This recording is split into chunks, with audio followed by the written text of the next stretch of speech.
Welcome to the Chomp Pod. My name is Jonah Chambliss. I'm a staff reporter here with GGX. This week, we have Mark Sigmon on. He's the history of baseball professor here at SFSU. He's also a huge Oakland Athletics fan. So we just talked baseball with him, talked the A's move sort of in the broader history of MLB baseball.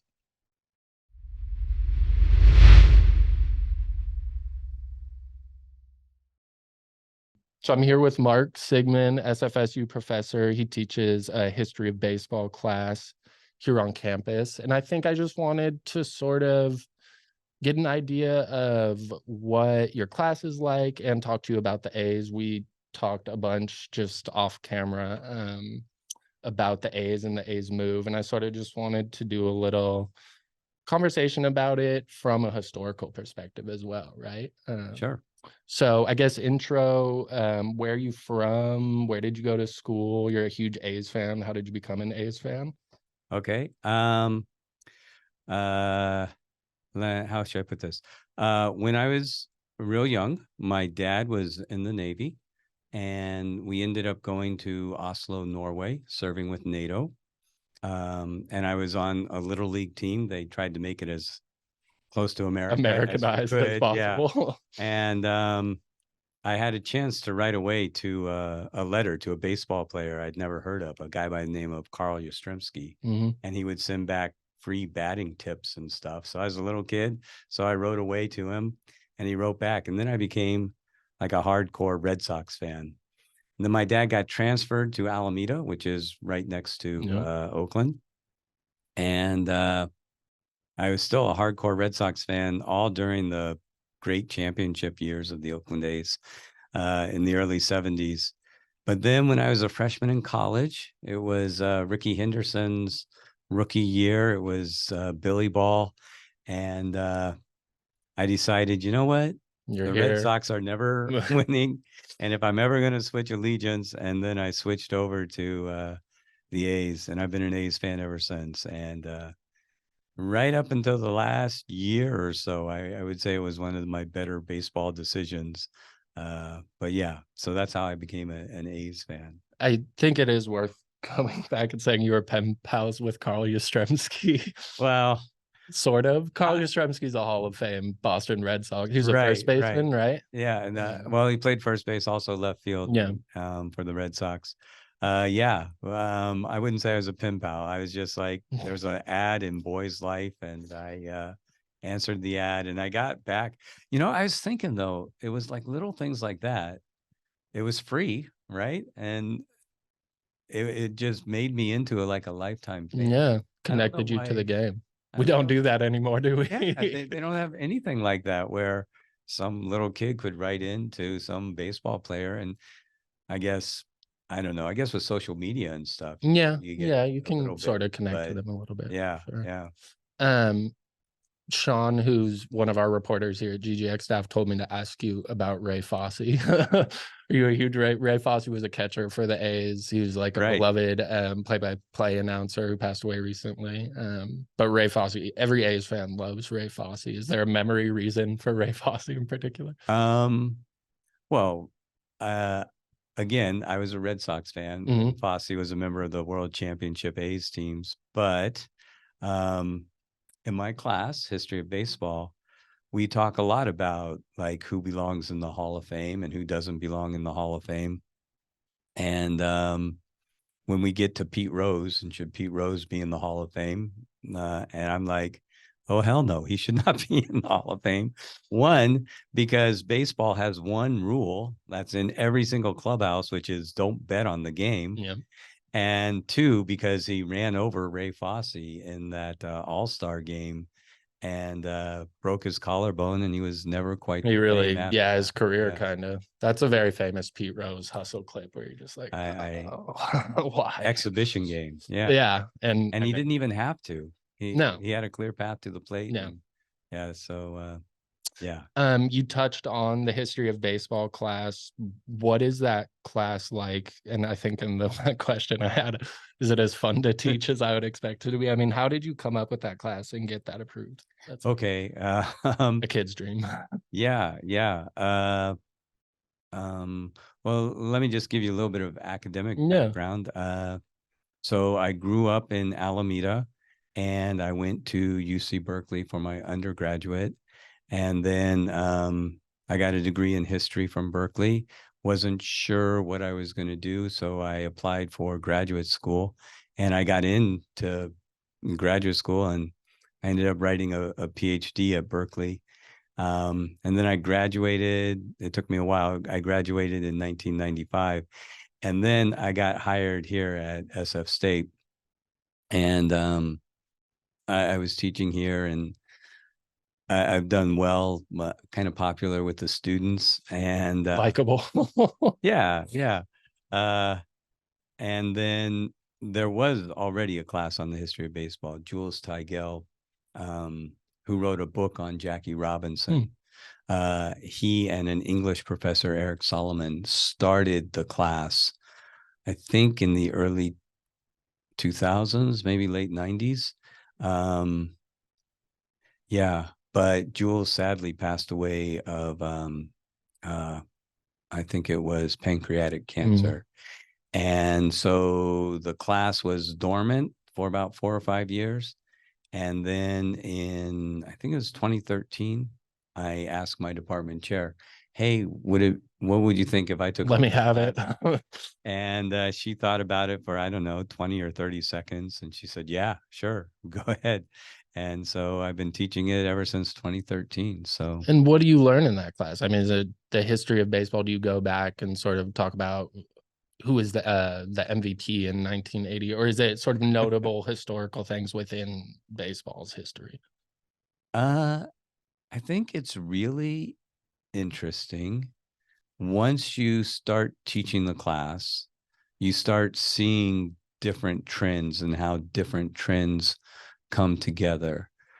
For example, I go back to like the origins of the game.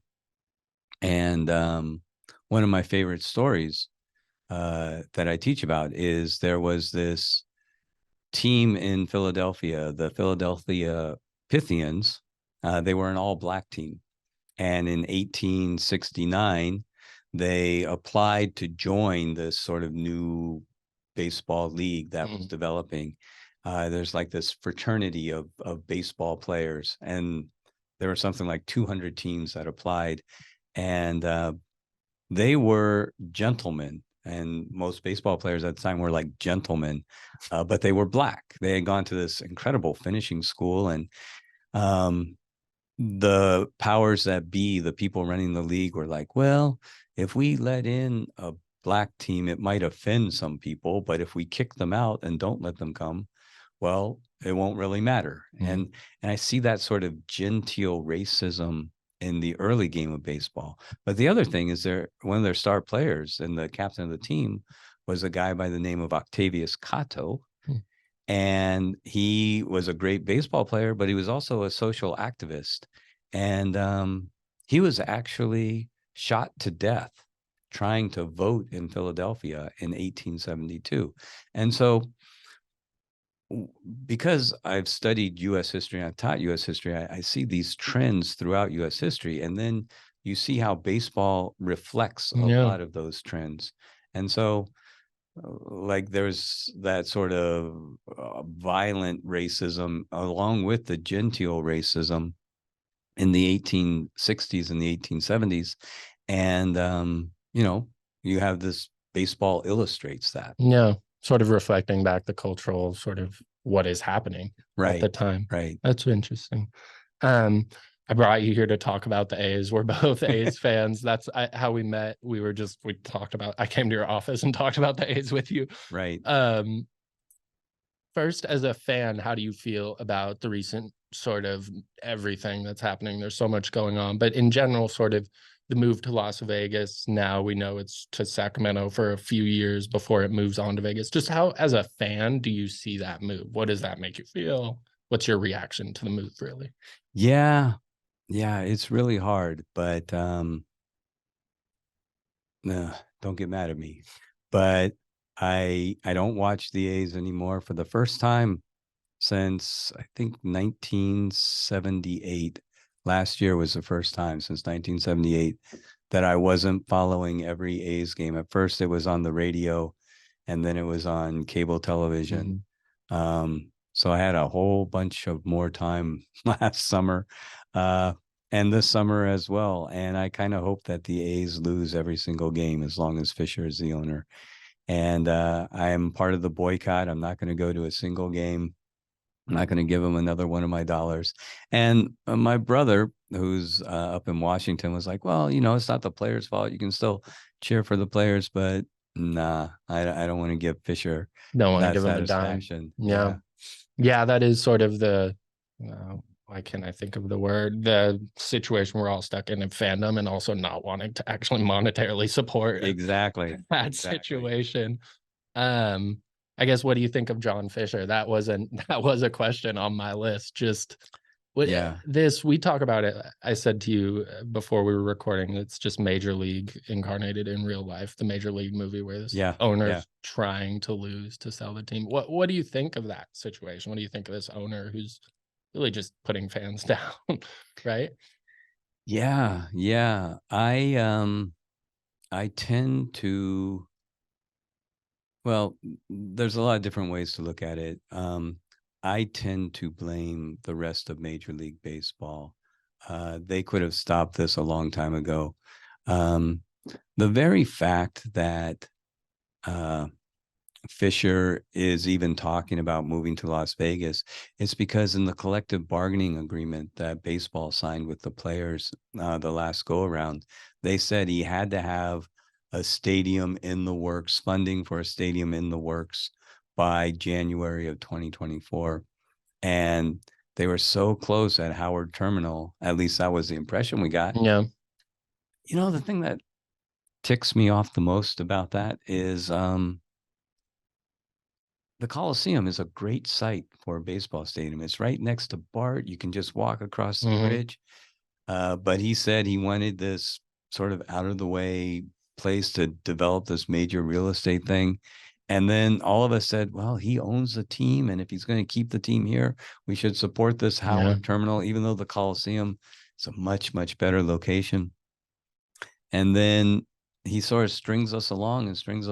And then at the last minute, he kind of pulls the plug on the whole deal and then says, oh, we're going to Las Vegas. It's like, after we bent over backwards for you and we did everything and we supported all these terrible player personnel moves. When you let Marcus Semien walk away, and then when you traded Matt Olson and Chapman, everybody. The catcher too. Murphy, Sean Murphy. Everybody's on the Braves now. Everybody's on the Braves. And what did we get back in return? We got prospects who will probably never make it to. They won't play in Oakland. Oakland. So. And this stupid promise of, oh, well, when we get our stadium built, then we'll really invest in the team. I am sorry. What's interesting is Dave Cavill was on Twitter.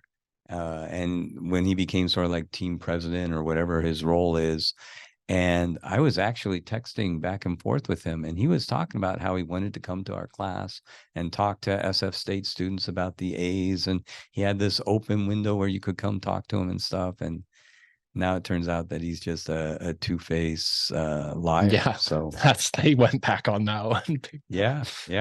The first time we spoke, you talked about baseball in this interesting way where you represented it like as a river, and it has like all these splits in the stream, or however you really want to say it. But I just thought that was such an interesting metaphor you brought up last time, and how baseball has a way of sort of naturally correcting itself. Is there a correction to keep baseball in Oakland? Where do you see baseball in Oakland going? And like, why is baseball in Oakland even important? Right. I think I personally, I know why I think baseball in Oakland is important, but what would you say, sort of, where do you see baseball going? Yeah, it's interesting because, you ask what's the best thing about teaching the history of baseball is, one, you get to read a lot of books and you're getting paid to study like the history of baseball. That's kind of fun. But as I've studied the game and as I see changes in the game, I get this sense that baseball is like this mighty river that is moving more and more towards perfection. And every now and then people screw it up. And for example, not allowing black players, this is Jackie Robinson Day, not allowing black players to play. That was like an impediment. That was like an obstacle in the river. And the river built up behind it. And there's this enormous pool of African American talent. And then finally, Branch Rickey and Jackie Robinson, they broke through, and then the river is flowing. And you see that with the international game and more people. It's like baseball is moving closer and closer to perfection. And then you get some clown like John Fisher, who is not interested in the best interest in baseball, not interested in what's best for the game. He's just interested in making as much money as he can. I am hoping that the mighty river of baseball is going to sweep him away, and other owners that have that attitude. Um, I am really worried about there's certain owners that are trying to get as much as they can from their communities, trying to rip off communities, and is really kind of disappointing. But I think it's not good for baseball. He doesn't belong in baseball. And I think he will be out of baseball. I think he's going to have to sell the team. I really don't think this deal in Vegas is going to work. Baseball could expand to Vegas. I could see that. But you talk to the people who are starting to get the message that John Fisher is just this big cheapskate that's going to bring this losing team and never going to have any talent. Lack of investment in his franchise. Right. And why would they want a team with the owner who doesn't really care? Right. Yeah. And so I think they're having some doubts. And I really think that this whole stadium deal, they're going to put it on the ballot, and it might fall through. And when it does fall through, I think at that point, Fisher will probably try to sell the team. I saw a really interesting, I think it was on TikTok, I'm not sure, but they were talking about how baseball in Oakland can be successful if you invest in the team. I mean, when the Haas family took over the A's, and they brought in Ricky Henderson, and they brought in Billy Martin, and you had this new kind of baseball.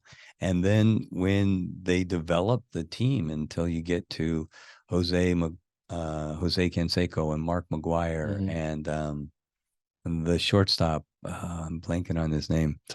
No, that's so much later. Yeah.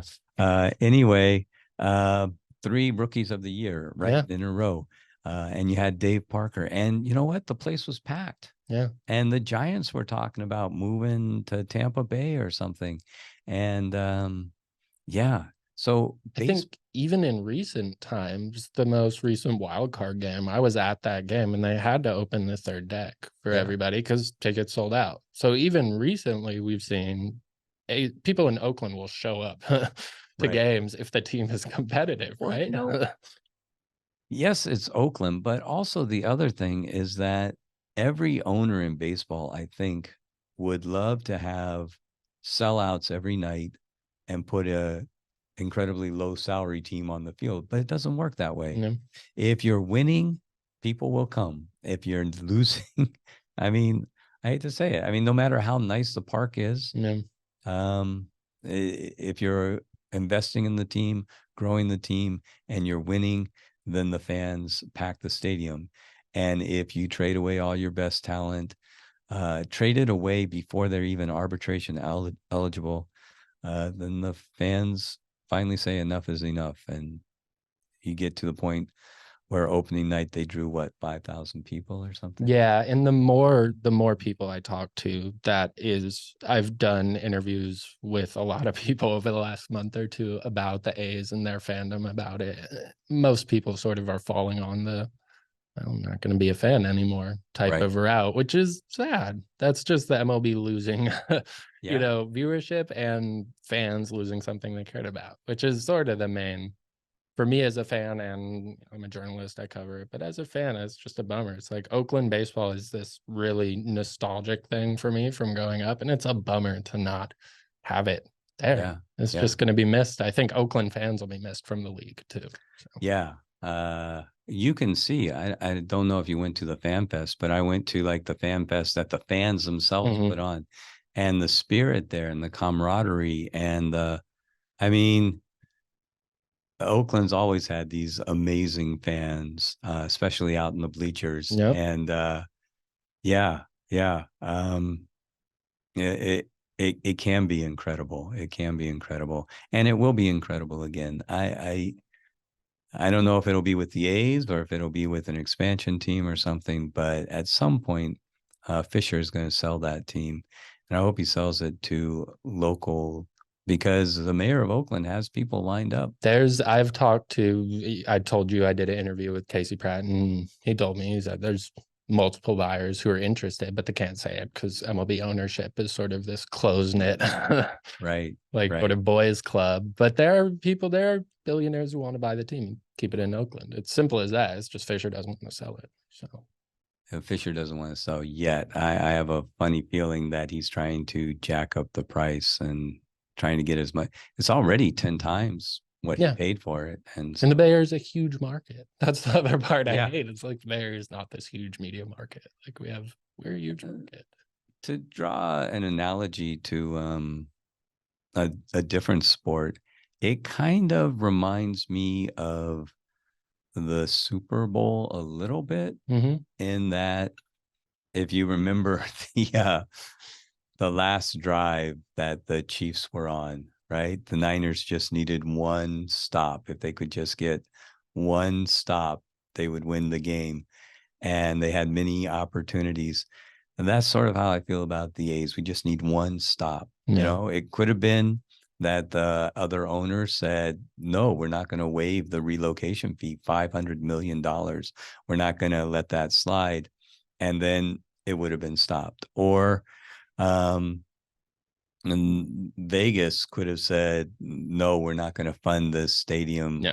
Or it could have been, where are you going to play for the next 3 years? You either got to play at the Coliseum and make these concessions, and then Sacramento steps up.